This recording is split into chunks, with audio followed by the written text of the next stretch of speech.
I can share a little bit about Elim while we're waiting. Elim Fellowship, we are a ministry of churches and ministries and pastors and leaders all around the globe.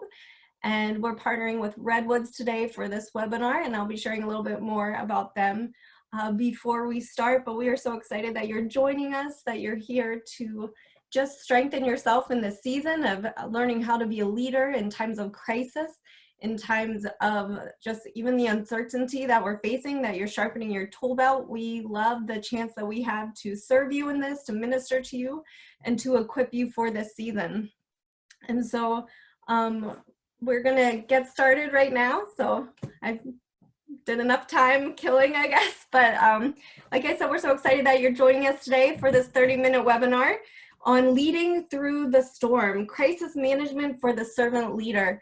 Like I said earlier, my name is Jody Seidler, and I work at Elim Fellowship in the Global Ministries Department, and I absolutely love what I do. And Elim Fellowship is a network of churches, pastors, leaders, missionaries, and ministers all around the globe, and our heart is really to strengthen the leader, to equip the church to reach the world. And so we're so excited that you're joining us, and we are thrilled to be partnering with Redwoods Leadership Group.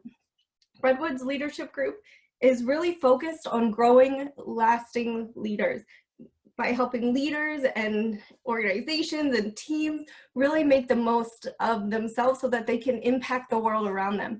And I am so thrilled to be partnering with them today. But before we jump into our webinar, just a few quick notes. We just ask for this time during this Zoom call that you would put yourself on mute until the Q&A time. We are going to have time for Q&A, so you can get all your questions. You can take notes as they're sharing, so you can ask some questions. If during the Zoom call you have a question that you would like to be answered, feel free to type it in the comment section, and I will do my best to try to facilitate that during the time. And also in the comment section, you're going to find links to our other upcoming webinars and huddles as well. And so what I'm going to do right now is I'm going to introduce our speaker that we have today, and then I'm going to throw it to him so he can have as much time as possible in this 30-minute time. I'm so excited. As I was reading over his bio, after I read it, I texted my friend and I'm like, what am I doing with my life? Like, because he is so amazing. And so we have the amazing opportunity to hear from Brigadier General Richard Gross. And he has served over 30 years in the U.S. Army as an infantry officer and judge advocate.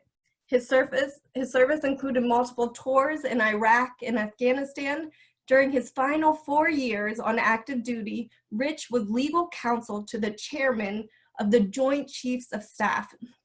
He is also the co-founder and partner of Redwoods Leadership Group, where he leads client engagements and works with teams towards their strategic growth and development. Rich is an experienced C-suite executive, senior legal counsel, military flag officer, and strategic advisor, having worked in government, nonprofits, and private industries. He has strategic expertise in legal services, crisis management, strategic communication, government procurement, risk management, compliance, critical thinking, and strategic planning. Now you know why I say, what am I doing with my life?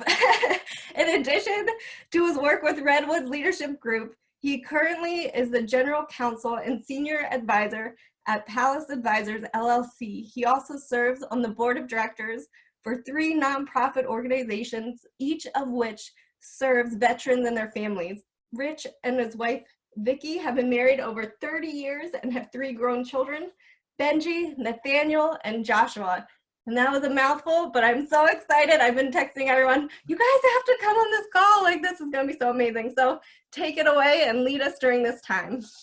No, thank you, Jody. I really appreciate it. I feel like I was blessed to have the opportunity to work for so many amazing leaders and just kind of have a ringside seat next to some people like General Stan McChrystal, Bill McCraven, General Jim Mattis, who later became the Secretary of Defense, Admiral Mullen and Admiral Marty Dempsey, both of whom were chairman of the Joint Chiefs. And so I got to learn from them a number of just amazing leadership lessons that I'm hoping to pass on a few today to you all. And none of those more important and pressing than how to react during a crisis, because I saw some of the finest deal with some pretty serious situations. So we're going to talk a little bit about some ideas I have for how you deal with a crisis before, during, and after. And not just related to COVID-19, but also just crises in general, because, you know, as we recover from this crisis, as we get back to hopefully business as usual, I still think that some of you, unfortunately, are going to face further issues in your ministries, in your churches, and you're going to have to know how to deal with those crises. So we're going to talk about 10 ideas for how to do that. So my first three are before the crisis. The first one is build a network. You need to have a network of experts and people you can rely on that you can count on in a time of crises. And the time to find those individuals is not when the crisis hits, it's before. And so you ought to have people that you know are legal experts, financial experts, human resources experts.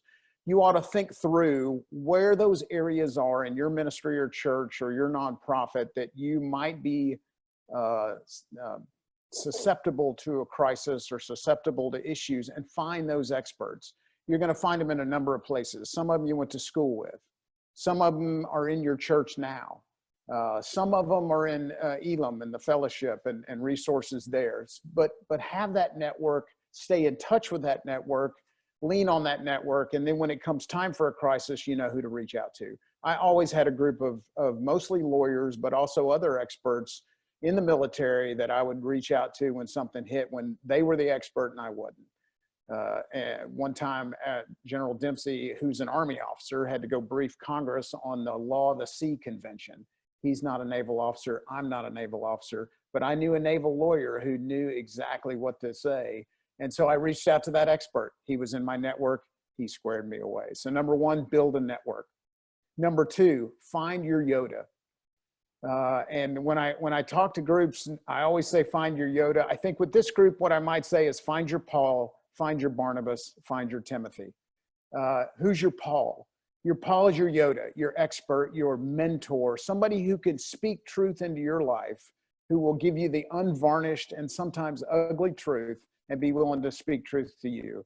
And so that when you have an issue or a problem, you've got somebody who's going to be very candid, and sometimes it's going to be painful to hear, but you need that individual in your life.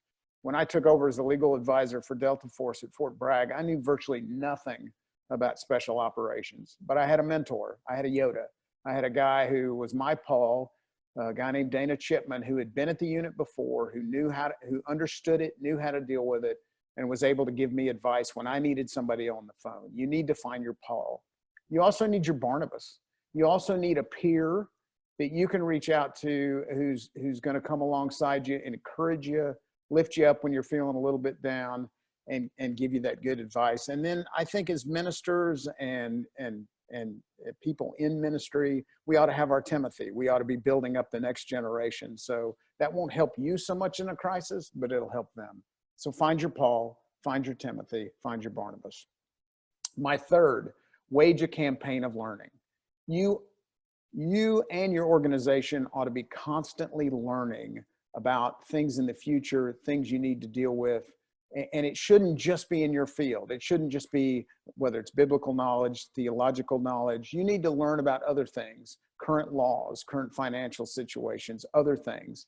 General Dempsey, for example, when he was chairman of the Joint Chiefs, once a month, he would bring in experts. He would read a book on a subject, he would bring in experts, and he would have those experts talk to him about whatever subject it was. Everything from biotechnology to artificial intelligence, and one time, pandemics. General Dempsey had experts come in and speak to him about pandemics and diseases and the spread of viruses. And sure enough, within 6 months, Ebola hit. And he was incredibly prepared to brief the president and the National Security Council on those issues because of his campaign of learning. So you should never stop learning. You should always have a nonfiction book on your shelf, on your bedside, on your coffee table, and work through those kind of issues. That may be one of those areas where you talk to your Paul and your Barnabas and find out, what should I be learning about? What should I be exploring? Those are the three things I think you ought to do before the crisis hits. And if you haven't started those, you ought to start right away. Now, during the crisis, I've got about 6 rules that helped me out when we were facing difficult times in the Pentagon and other places. The first one is keep calm and carry on. You may recognize that from the famous posters that the England put up in subways and metros and train stations during World War II. Keep calm and carry on. And it was to keep people calm during the possible German bombardment of their country and of London in particular. I think it's so critical for leaders that you have to remain calm during a crisis. You can't get upset. There's nothing you can do about what's already happened. All you can do is work through and influence those things you can influence. It never helps an organization when a leader gets upset, angry, flustered, panicky, etc. You have to keep yourself calm. And when you do that, you'll set an example for the folks that work for you, and they'll calm down as well, and you can work through this problem. This group especially, with the faith we have in God, we certainly shouldn't have any trouble keeping calm and carrying on. So keep calm and carry on. My next rule is don't be a dentist. Now listen, yes, don't be a dentist. Listen, I love dentists. Dentists are important. They do great things for us, but their business model isn't the business model for a servant leader working through a crisis. Think about how a dentist works. You've got a problem, you need your teeth cleaned, you've got a cavity, you go to them, they fix your problem, you go away. You don't see them again for 6 months. You can't afford to be a dentist in a crisis. You have to go and see your folks, see your people, talk to them, constantly communicating. You can't sit in your office and wait for them to come to you, because if you do, they won't. I mean, half the time they're just going to try to solve it on their own. You need, as a leader, to be accessible, to be visible, to be actively engaged. Don't be a dentist. Number 6, take the long view. Take the long view. Often in a crisis, in a situation, we look for the short, easy fix, something that may just end the pain quickly, but that often isn't the right situation. Sometimes you have to look at what I call the Washington Post test.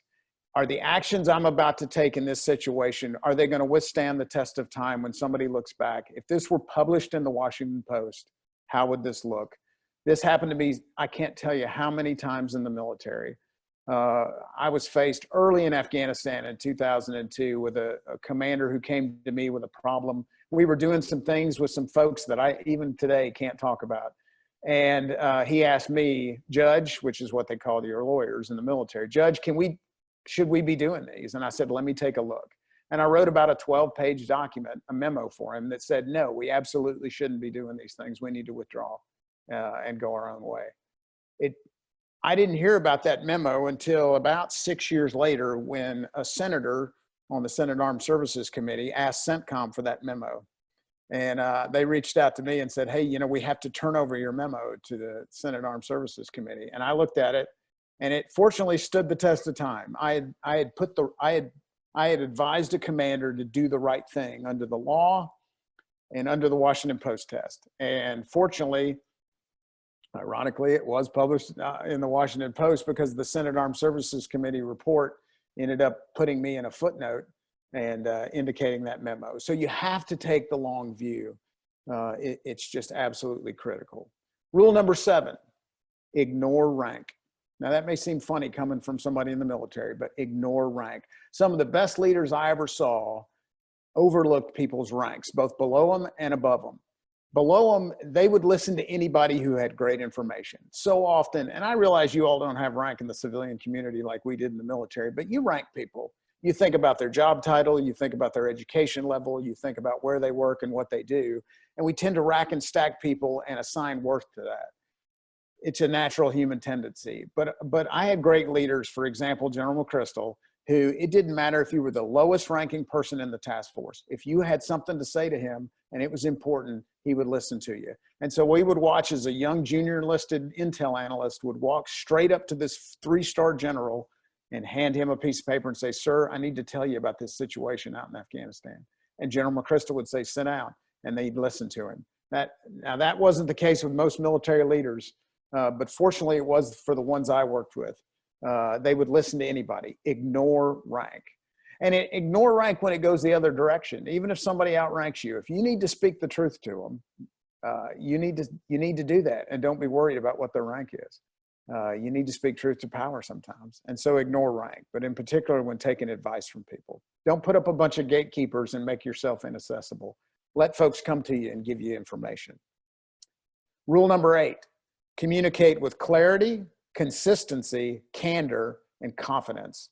It is so critical that when you speak in the midst of a crisis, that you speak with clarity, with consistency, with candor, and with confidence. Now, my colleague David Gucci at the Redwoods has a more detailed webinar specifically on strategic communications in a crisis. And I hope we're gonna get an opportunity to give that to you, because I think communications in particular in a crisis are so critical, they deserve their own webinar. But just a few thoughts from my military experience. You ought to be absolutely clear when you communicate during a crisis. And you need to make the complex simple, because folks just don't have time. We were faced with a situation where the National Security Council was dealing with an issue on rules of engagement. And the rules of engagement dealt with how you responded to other countries laying mines in waterways, in passages of navigation. And it was clear to me that the other lawyers on the National Security Council and the other agencies didn't understand mines at all. That they had this image from a World War II movie or Gilligan's Island of what a mine was and what it would do. And so I had to make the complex simple. I had to explain to them what those enemy capabilities were in such a way that they could understand. And that became crucial to us getting the rules of engagement approved. In other situations, when I would write, or my folks would write, rules of engagement for the Joint Staff and for the military units that were out engaged in warfare, one of the things I would do is, once somebody wrote a rule, I would hand it to our admin assistant. She wasn't a lawyer. She didn't have a college education, but I would give it to her and say, read this and tell me what you think this says. And she would give me feedback on what that rule said. And if she didn't understand it and couldn't explain it to me, then I had the lawyer rewrite it, because you absolutely have to make it clear, simple to understand. Similarly, you have to be consistent. So you need to make sure everybody in your organization is on the same sheet of music with what messaging you're doing. You have to be candid. You can't try to obfuscate or hide the truth. It's gonna come out. You know, what I said earlier about the Washington Post test, eventually everything comes out. And so don't try to hide things, just be candid about it. And then be confident. When you're speaking in a crisis, it's critical as a leader that you're confident, you say what you mean, and you say it in such a way as to inspire confidence in the folks you're leading. And so that's critical. My last during the crisis is know when to hire the expert.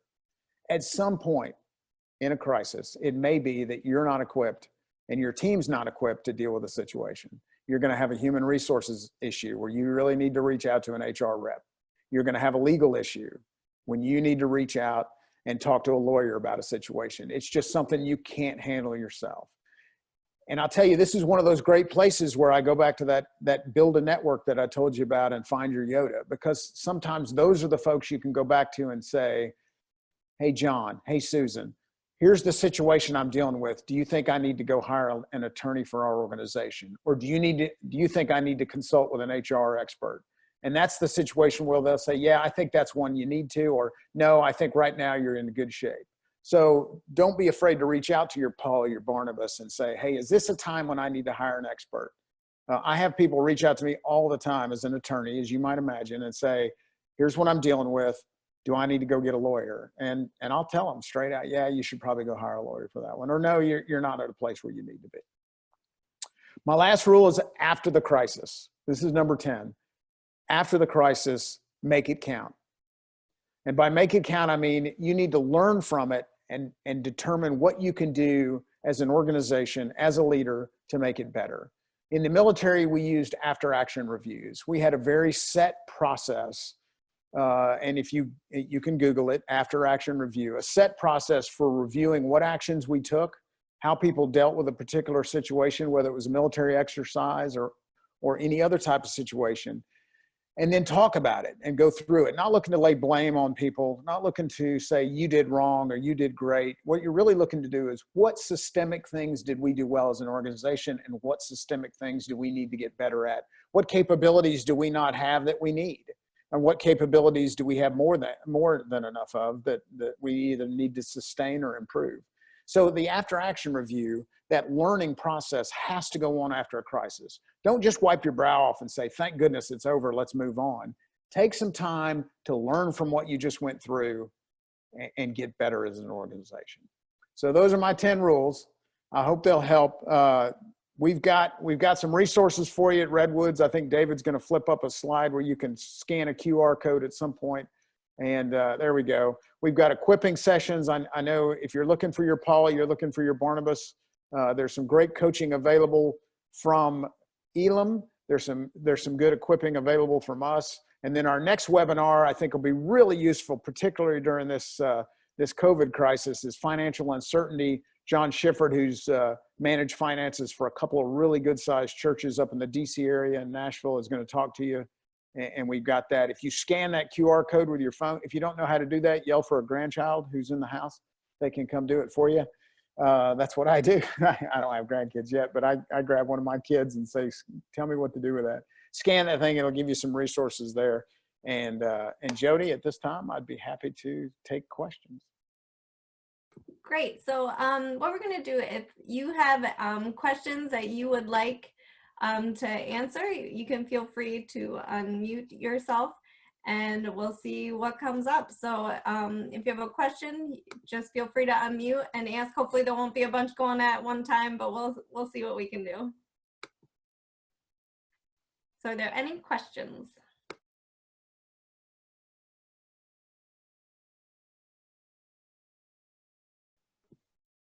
Let's see.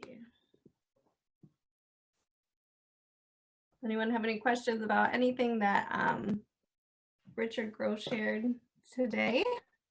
You can type them in. Jody. Yes, hi, go for it. Hi, I'm Carl Oakley.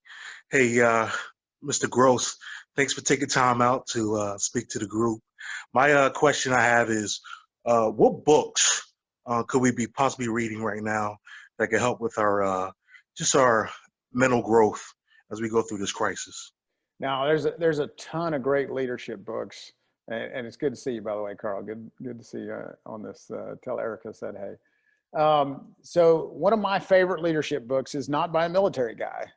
It's actually by one of the former COOs of Disney World, Lee Cockrell, who has an amazing podcast, but he has this great book called Creating Magic. And it talks about his 10 rules for a great customer experience. It is absolutely one of the best leadership books I've ever read. And I had the privilege of getting to hear Lee speak to a group of military people. And so that's really good. I think General McChrystal's Team of Teams is a good book. He's got a neat approach to how you lead disparate teams who are dispersed out and trying to do things. My other former boss, General Marty Dempsey, has one coming out soon. I haven't read it, so I can't say yet, but knowing him, that's probably going to be a pretty incredible book as well.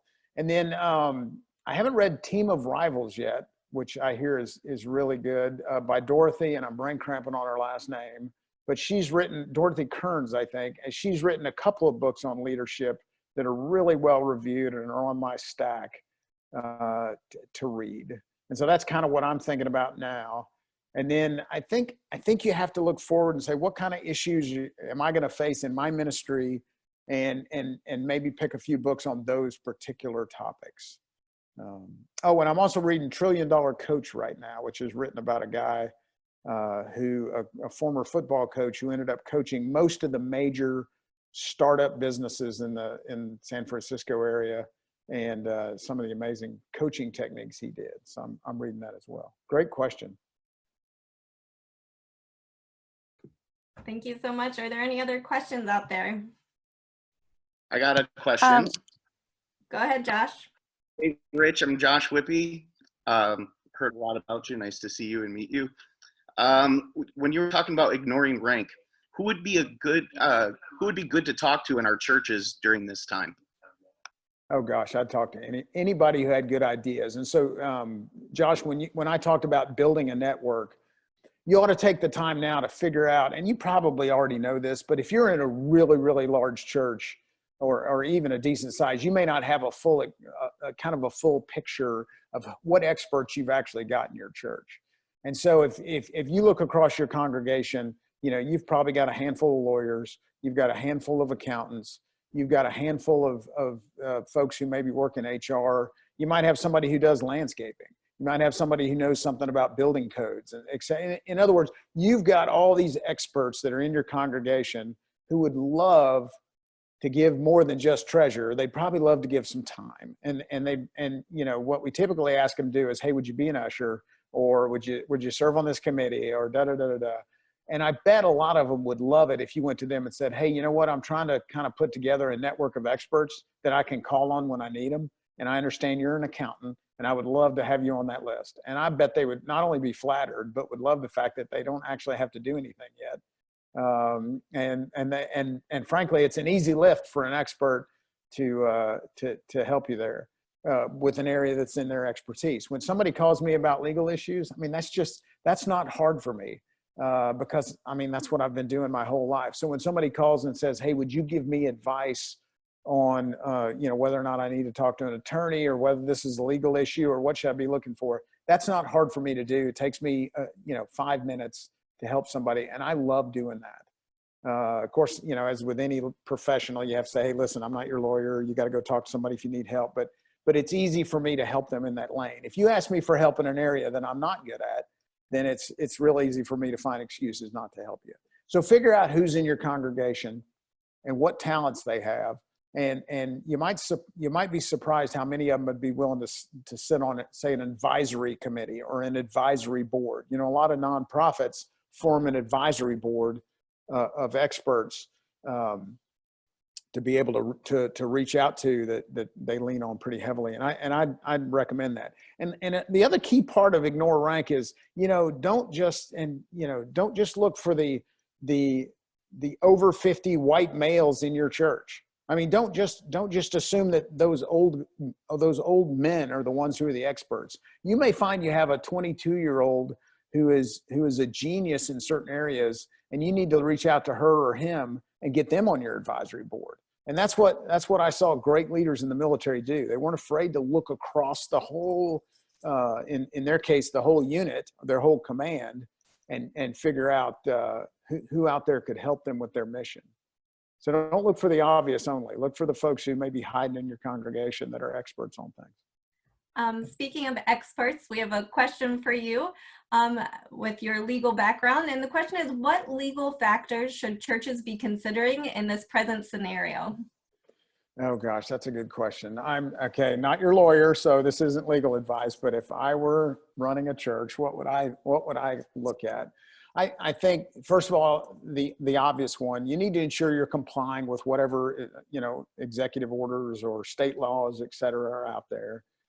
That would be the first one. The second one I'd want to think about is what potential liability issues are there for us as a church if we don't follow those rules. So, you know, you're reading about some of the big churches in Louisiana who decided to have large get-togethers despite pretty clear guidance not to. And so that creates, I think, some liability. That creates some issues that you have to be careful about.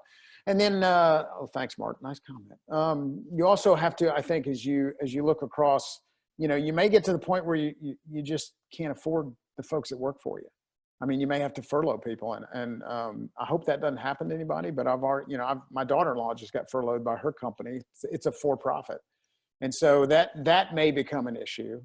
And then I think the last thing, and this would be a great reason to tune in next week, John is going to go into detail about the CARES Act, the new stimulus package, which you may not be tracking. Not only is offering relief for small business, but offering relief for nonprofits, to include places of worship and nonprofit ministries. So there's a lot in there of forgivable loans. I'm not going to steal his thunder, but come next week and hear about ways that financially you can get some assistance that's available to you. All right, we have time for one more question before we close. So if there's one more question, we could do. Jody. Yes. Jody, I was wondering, what additional things can Redwoods do to help me in my church? That sounds like a plant, Josh. Scan on that thing and go to our website. I think what we're trying to do for you, first of all, is some of these free webinars right now. You know, we're not charging for them. We're just trying to help folks in ministry. And then we've got some equipping sessions. If you don't have a Paul or you don't have a Barnabas, we're making that available to folks to dial in and just talk to somebody. And then Darcy's got a good question. What would be pitfalls as leaders during this that we should be on the lookout? I mean, everything I talked about, obviously, but I also think that the thing I would be most concerned about right now, maybe not most, but certainly concerned about as a leader, is your folks are suffering right now. I mean, they're scared, they're losing hope. They shouldn't be, but they are, and it's frightening. I just had a friend of mine lost his father yesterday to COVID, and can't be there. They don't know if they're going to have a funeral. His mom is now quarantined alone and has just lost her husband. I mean, people right now are looking for hope, and your leaders in your church are looking for hope. And so I think you have to be that hope. You have to, well, Jesus is that hope. You need to show them that hope. You need to be calm. You need to be confident. You need to know that you have what they need. And I think this is going to be a time when so many people are looking for something. I mean, their whole world's been shaken up. Their healthcare system, they're facing death. They're hearing, you know, and this is not a political statement, but they're hearing everything all over the map from political leaders in Congress, in the White House, in state government, and they just don't know who to believe. And you see that all over social media. They don't know if the truth is here, or in the middle. And so, and they're seeing the market. The other thing that Americans tend to look to for hope, unfortunately, all too often, is how is my IRA? How is my 401k? In your all's case, how is my 403b? And so, you know, you are now there for them, and you can point them to God. You can give them hope in what may seem like a pretty hopeless situation. I mean, we got through the Spanish pandemic of 1918. We got through World War I. We got through World War II. We got through Ebola. We got through, et cetera, et cetera, et cetera. We are going to get through this. We're going to be strong as a nation. We're going to be strong as a church.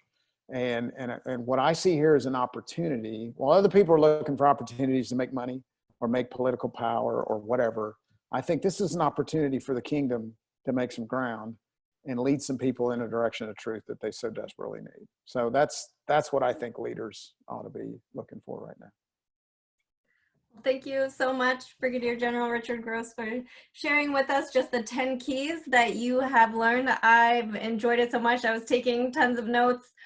Just a few follow-up announcements before we say sayonara and goodbye and different things like that. If you are on this Zoom call, you're going to be getting a follow-up email from Redwoods Leadership Group that is going to have links to some of the resources that they have been mentioning. So keep a lookout in your email for that.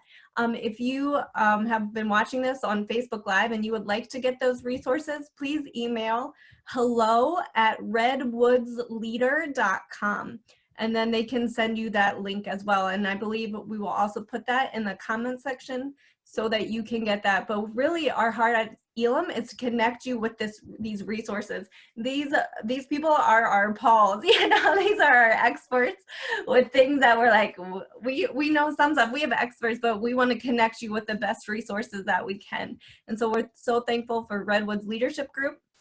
As Elim Fellowship, we have some upcoming huddles, which are 1 hour equipping and strengthening sessions that I also want to make you available coming up this week.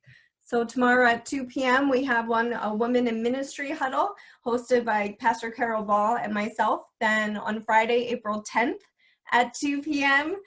We have Managing Anxiety During Uncertain Times by Rob Horner. We know a lot of our people we're leading are going through extreme times of anxiety. So that will be a great one. And lastly, once again, I want to remind you to join us again next Monday, the 13th, for a 30-minute webinar on the financial certainty during uncertain times.